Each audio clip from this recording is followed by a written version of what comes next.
The title of the longest flight in the world is prestigious for many legacy airlines.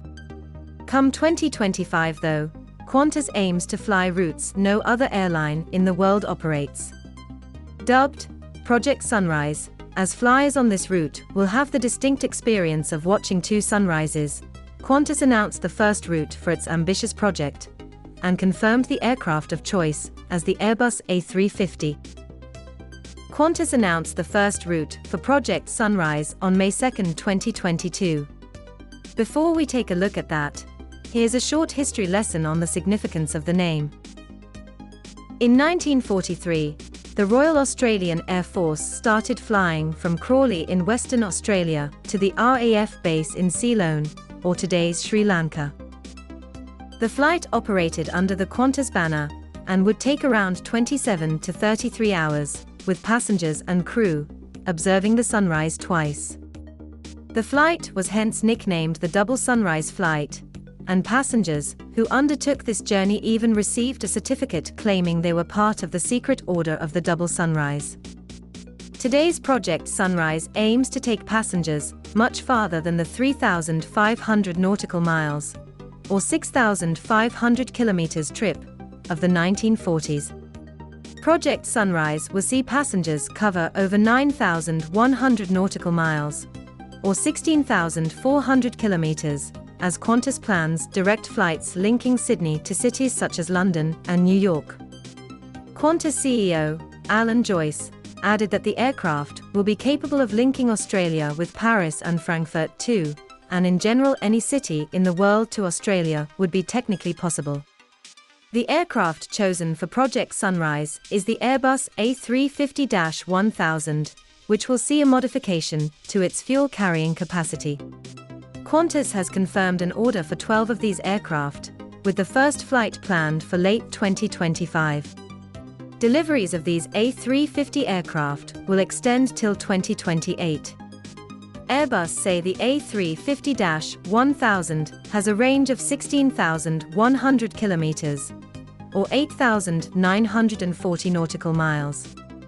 The A350-1000, which will perform Project Sunrise flights, will be given a new 20,000-litre center fuel tank to extend its range to 18,000 kilometers, or 9,700 nautical miles. The additional range will cater for strong seasonal headwinds, en route weather avoidance, and delays or diversions at the destination.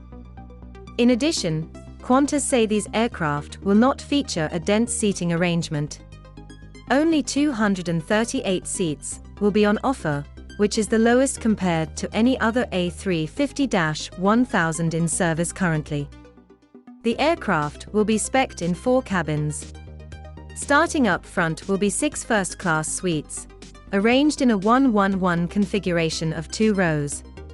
These suites will feature a separate bed, a recliner lounge chair and a personal wardrobe, a privacy door, and a 32-inch entertainment screen.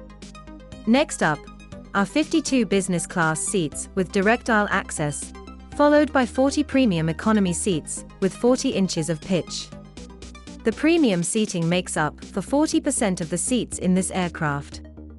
Aft of the premium economy seats will be a well-being zone, where passengers can stretch their legs, and a digital display will provide stretching recommendations too.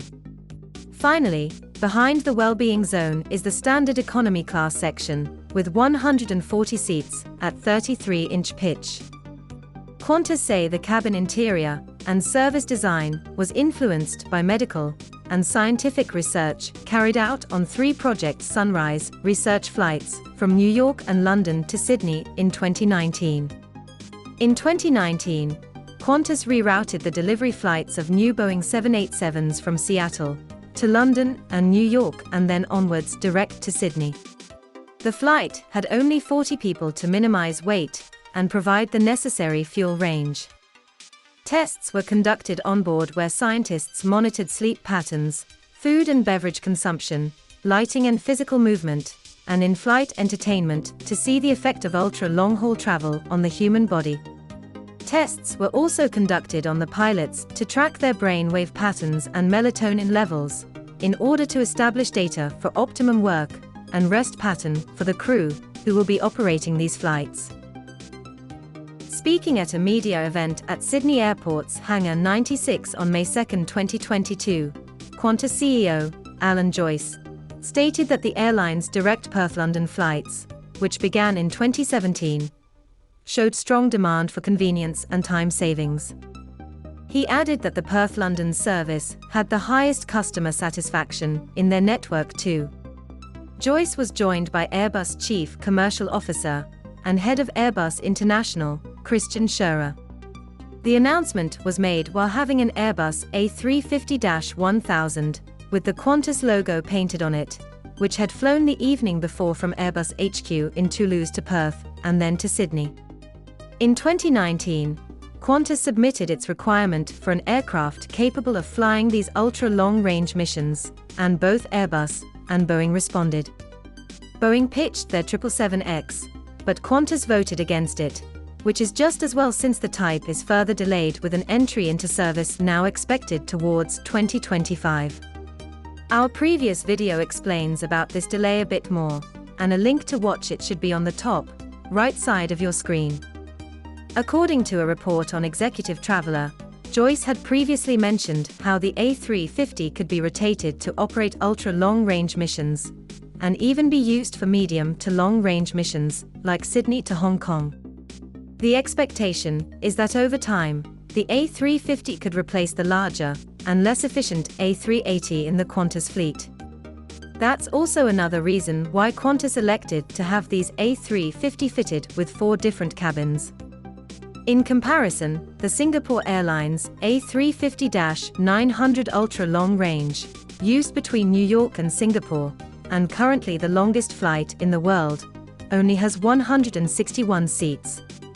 The Singapore A350 Ultra Long Range aircraft are spec'd in 67 business class seats and 94 premium economy seats. Though Project Sunrise initially put Sydney on the map, there are plans to offer direct flights from Melbourne too. In April 2021, the New South Wales state government invested $50 million in Qantas to ensure Sydney remains the headquarters for the airline. With the introduction of the Project Sunrise flights, Qantas says it will continue offering the Perth-London service, in addition to the Sydney-Singapore-London service, for travellers who prefer to break their journeys. However, Executive Traveller reports that the prestigious QF1 and QF2 flight numbers will be transferred to the Sunrise flights.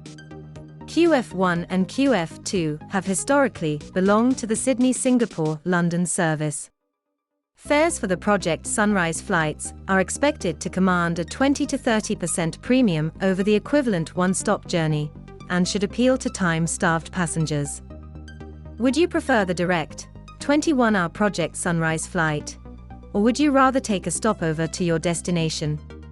Let us know in the comments below, and be sure to follow Squawk Cats for your aviation fix.